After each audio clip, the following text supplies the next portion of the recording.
సూర్యరాయాంధ్ర నిఘంటు పర్యవేక్షకుడు, తెలుగు విజ్ఞాన సర్వస్వం సంపాదకుడు శ్రీ చీమకుర్తి శేషగిరిరావు పంతులు గారు 8వ భాగం 25/1/26 రథసప్తమి పర్వదిన శుభాకాంక్ష. చీమకుర్తి వారి అంతిమ ప్రయాణం ఏకే మూర్తి గారి రచన. పూజ్యులు శ్రీదే చీమకుర్తి శేషగిరిరావు గారితో నాకున్న పరిచయం కాలం చాలా కొద్ది. 1985 నుంచి మాత్రం నా 2వ కుమార్తె వివాహ సంబంధ విషయంలో వారు మొదటిసారిగా మా ఇంటికి వచ్చారు. అదే మాకు బంధుత్వాన్ని కలిపి వారి సాంగత్యాన్ని నా అదృష్టంగా భావి వారిని చూసి ముగ్ధుడయ్యేవారు. ముఖ్యంగా నా ఆధ్యాత్మిక జీవిత గమ్యాన్ని వారి శుభాశీసులు కోరుతూ ఉండేవారు. మా మిత్రులందరూ వారిని రెడీ రెకనర్ అని, వాకింగ్ ఎన్సైక్లోపీడియా, నడిచే విజ్ఞాన సర్వస్వమని పిలిచేవారు. వారికి తెలుగు గద్య పద్య వాంగ్మయం మీద గల అధికారం, వేద ఉపనిషత్ పురాణాదుల విజ్ఞానం, సంస్కృత భాషా పరిచయం అలాంటి. మాకు మరొక ముఖ్య స్నేహితుడున్నాడు. ఆయన శ్రీ చక్రధర్, గతంలో రాజ్యసభ మెంబర్, మంచి స్నేహితుడు. వారు కూడా మాతో కలిపి తీర్థయాత్రలు, ఆశ్రమాలకు వస్తూ ఉండే. చీమకుర్తి వారు మా ఆధ్యాత్మిక మార్గావలంబన శోధకుడుగా, మార్గదర్శకుడుగా, మాకొక పెద్ద దిక్కుగా ఉండే. వయస్సు 80 పైబడిన వారి యువక హృదయం వీరిగా చరోక్తులు విసరుతూ ఉండేవారు. వారితో కలిసి మేము ఋషికేశ్, ఢిల్లీ చాలాసార్లు వెళ్ళాం. మా చివరి ఋషికేశ యాత్ర కేవలం స్వామి దయానంద ఆశ్రమంలో గంగా నది ఒడ్డున 15 రోజులు ప్రశాంతంగా గడిపి రావడానికి ఉద్దేశం. ఉదయం 8 నుంచి 10 గంటల వరకు గంగా నది దగ్గరలో ఒక సిమెంటు బెంచి మీద కూర్చొని పవిత్ర గంగానది పరవళ్ళు ఆవది ఒడ్డున తీపిగా నిలిచిన పర్వత శ్రేణిని చూస్తూ గడిపాం.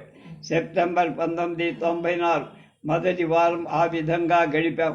13/9/95 ఋషికేశును వదిలి ఢిల్లీ వచ్చి భారతదేశంలో బౌద్ధమతం ఆకస్మికంగా పతనం చెందటానికి గల కారణాల అన్వేషణకై చీమకుర్తి వారు Indira Gandhi institute of performing arts గ్రంథాలయం నుంచి సమాచారం సేకరించి 15/9/94 మేము ఆంధ్రప్రదేశ్ ఎక్స్ప్రెస్లో హైదరాబాద్ తెలుగు ప్రయాణానికి ఢిల్లీ స్టేషన్కి 3 గంటలకు ముందుగా వచ్చి సాయంత్రం 5:30కు మళ్ళీ రైలుకి మేము పోర్టర్ వెంబడి వెళ్ళగా శేషగిరిరావు చిన్నగా మా వెనక నడుస్తూ వచ్చి రైలు ఎక్కాక కొంతసేపటికి వారు చెప్పగా చేసిందేమిటంటే వారికి 2-3 వాంతులైనవని, తోటి ప్రయాణికులు సహాయపడి రైలు ఎక్కించారని, రైల్లో చాలా అసౌకర్యంగా అస్వస్థతగా ఉన్నట్టు కనిపి వాంతి అయ్యేలా అనిపిస్తోందని, గుండెతో చాలా బాధగా ఉందని చెప్పి అప్పటికి రైలు ఆగ్రా స్టేషన్ దాటి రైలులో వైద్య సదుపాయాలు లేవు. నేను నిస్సహాయుడై ఉండిపోయి వారి క్రమంగా బాధ పెరుగుతోంది. భోపాలు దిగిపోవడానికి నిర్ణయించు రైల్వే వారి పరాకాగంతో చక్రాల తోపుడు బండి తెప్పించి భోపాలు దిగిపోయి అంతసేపు రావుగారు దైవాన్ని సంబోధిస్తూ ఇలా మాట్లాడు, పరమేశ్వరా, నువ్వు నాలో ఉన్నావు కనుక ఈ బాధల గురించి నేను ఎందుకు దక్క చెయ్యాలయ్యా? నేను నీ మంచివా, నీ నుంచి వేరైన వాళ్ళను కాదు కదా, కనుక నా బాధ్యత అంతా నీ.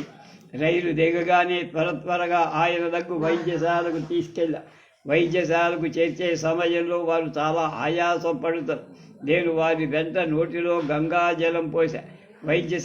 వైద్యుడు వారిని పరీక్షించే సమయాన్ని వారి ప్రాణం అనంత వాయువులో లీనమైపోయింది.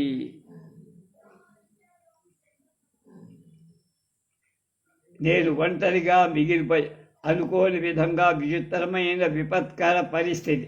అప్పుడు భగవంతుడు నాకు ధైర్యం ప్రసాదించి హైదరాబాదులోని వారి ఇంటికి ఫోన్ చెయ్యగా వారి భౌతగాయాన్ని హైదరాబాద్ తీసుకొని రామని వాడుకొని రోడ్డు ద్వారా వానలు 27 గంటలు ప్రయాణం చేసి వారి భౌతిక కాయాన్ని హైదరాబాదు చేర్చ.